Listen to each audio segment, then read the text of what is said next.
Right, so Michelle thankfully didn't steal my thunder by going into the 6 human needs in loads of detail, because we generally I didn't know that she was covering that today. I haven't seen her speak since she started doing the Tony Robbins stuff, so it's interesting that she's seen how impactful this particular piece is from Tony and worked out how she can help her clients with it. And I've been using this for me and clients and business for a number of years. So for those of you, by the way, has anyone done any of the Tony Robbins Unleash the Powers Within or anything like that? Right. Have you ever done it? Have you done any of the ones that included 6 human needs? No. Okay. Okay. So I think this is an incredibly powerful concept that when I first heard it, I was like, wow, that really is unbelievable. But essentially what Tony did was he took Maslow's hierarchy of human needs and took it one stage further. I think that's how I would describe it.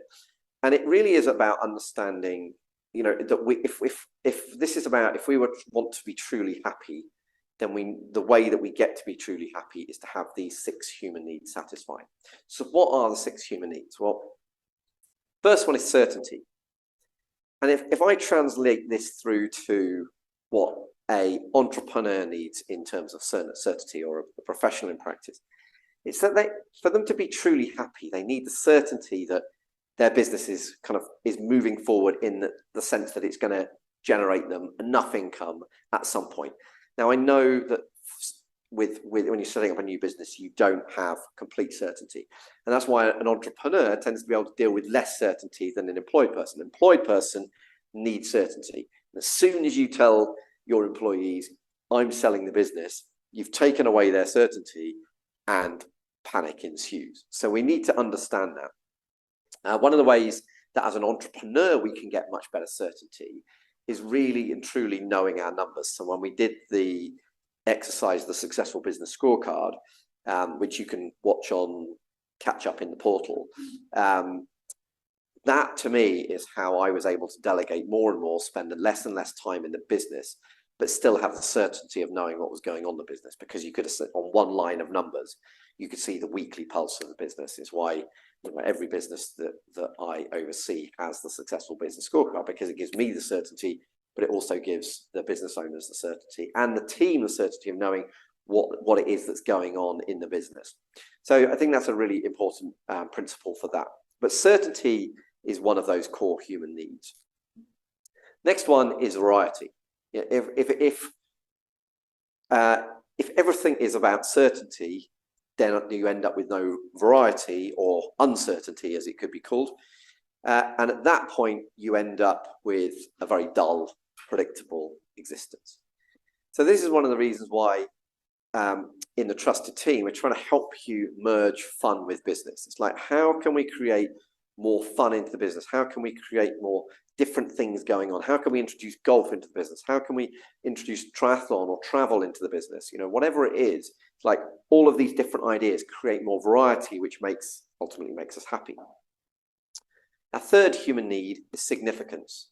Now, when I picked this slide, I can't remember exactly what it was that stood out for me about significance, because it was some time ago. But ultimately, the business leader has the significance of being the business leader. And it's one of the reasons why business owners, particularly when they sell their business, they suddenly go through a massive crisis, because, and in fact, often they end up buying the business back a few years later, don't they? Because they've gone from being the significant leader in the business to really being like, well, I'm now hanging around at home, I don't know what I'm doing. And this is a big problem for business owners when they sell. They need to know that they're going to lose that significance in their life. So they need to find a way of replacing it, particularly if significance is their main, the highest human need. One of the ways that we also help you achieve this in the Trusted Team, is through helping you market yourself as the expert.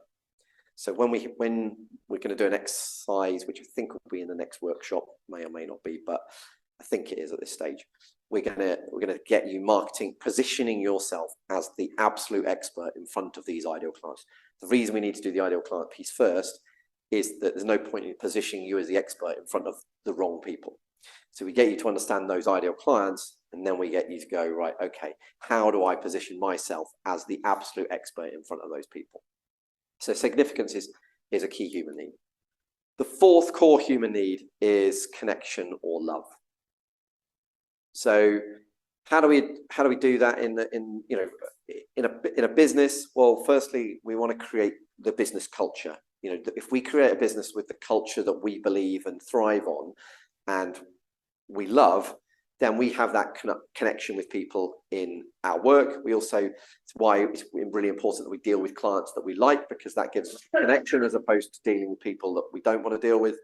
But it's also why communities like it can actually be a really lonely existence being an entrepreneur or a professional, in that you actually often can't share the troubles that you're having in business with the other people around you. So it's actually, that's one of the powers of this sort of group.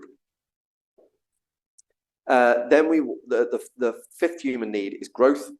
I talked about this earlier, Kenny, but if you're not growing, you're dying. If you're not moving forwards, you're moving backwards. If we really want to be truly happy, we need to be growing.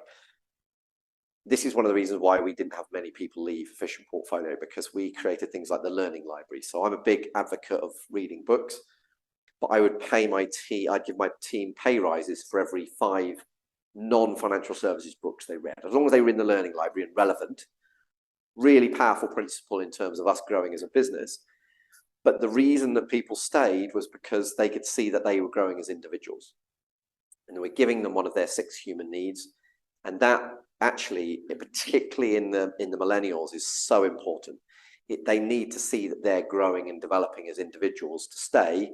They're getting paid okay money, but they'll jump ship in no time if they don't think they're growing. Yeah, in session. Can I ask what that percentage was? Because we started doing it with younger members want to read more books and asking what to read.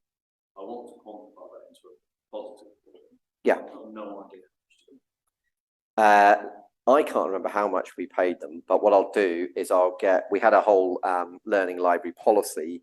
I'll get Victoria to dig that out and share it with everyone, because we also had this ladder of, you could go from the wizard to the guru to the whatever. You want to definitely refine what the learning library is, but equally don't limit it to that. Just ask for anything that's not there to be. Well. Yeah.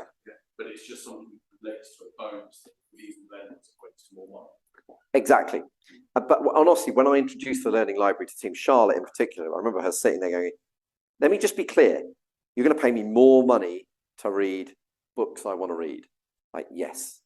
It's like, brilliant. I think she'd read 5 in a month. So that was like, but we did cap it at the most you could do was 5 in a year. But it was, yeah. So she secured her pay rise within about a month. But I mean, it's brilliant. When one of your team is reading a book like The Referral Engine, so the principle we would also add to that is that they would have to do a 1-page summary of what they had learned from that book and how we could implement it in our business. But when your team reads something like The Referral Engine and then sends you even like 5 lines going, if we change this in our business, from my perspective, that would generate us more referrals. It's incredibly powerful. And you start to breed this team of entrepreneurs that are thinking like an entrepreneur working within your business. So growth is one of our 6 human needs.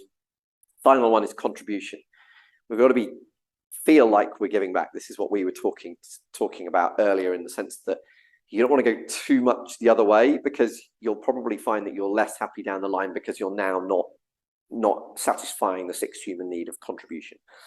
But ultimately, contribution is something that we can achieve without it costing us loads of time if we find ways to magnify what we do. So Neil and I were talking about this at lunchtime, saying one of the future workshops that we've got is about, well, okay, how can we do something once, but in impacting thousands of people for years to come, as opposed to it impacting one person for that 1 hour.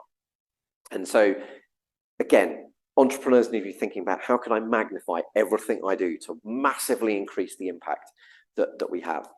So essentially, we have these 4 core human needs, and to be truly happy, we need to satisfy the 4 core human needs.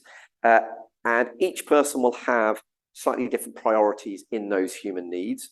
Some will be more leaning towards significance. There is actually a Tony Robbins online assessment that you can do that will tell you which one is more important. If I'm honest, I didn't get a massive amount out of learning which one was slightly more important than the other. I think actually it all becomes around balance. If you end up creating a life that has way too little certainty, it doesn't really matter whether you've got certainty is your highest need or your lowest need. You can still have too little certainty and you can still have amazing certainty.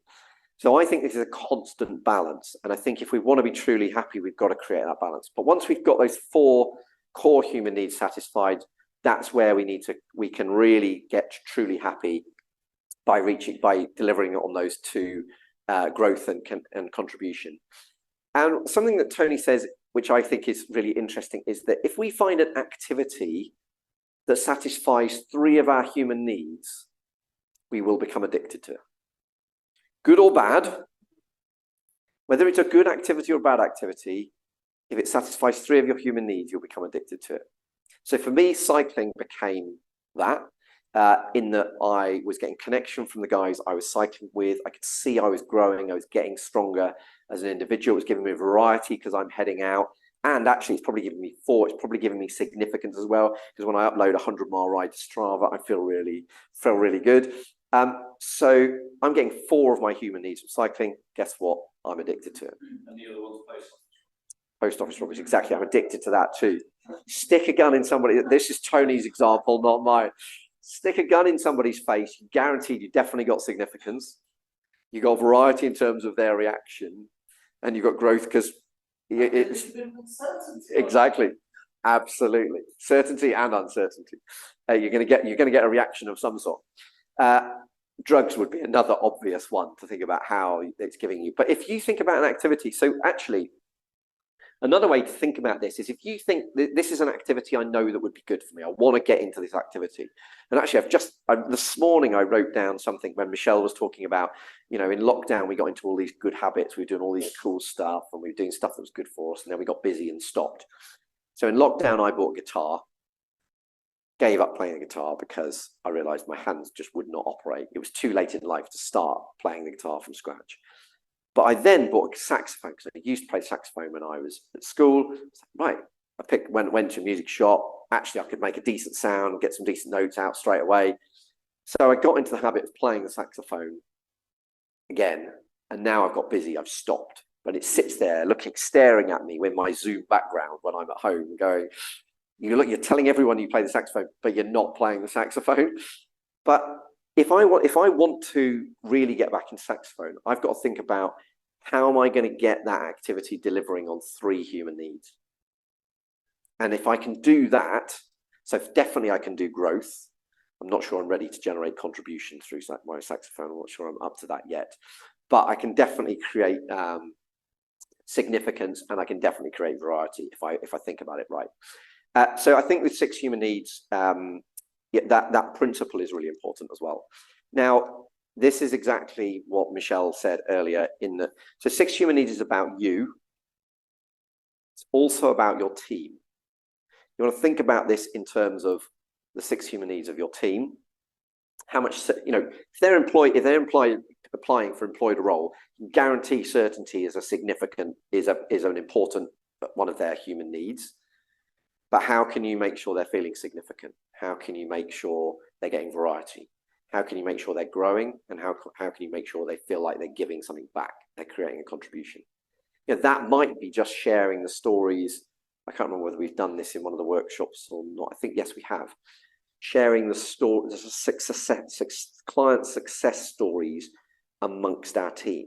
Because if you work in the finance department of a law firm, I suspect you never hear the amazing stories that those clients could tell about how you've helped them. But would it give them a much greater contribution into the role that they perform if they knew those stories? And it might be not the client telling them, it might be the solicitor telling them. But by sharing those stories around the business, you can create contribution, even though it's somebody that's disconnected from the end goal.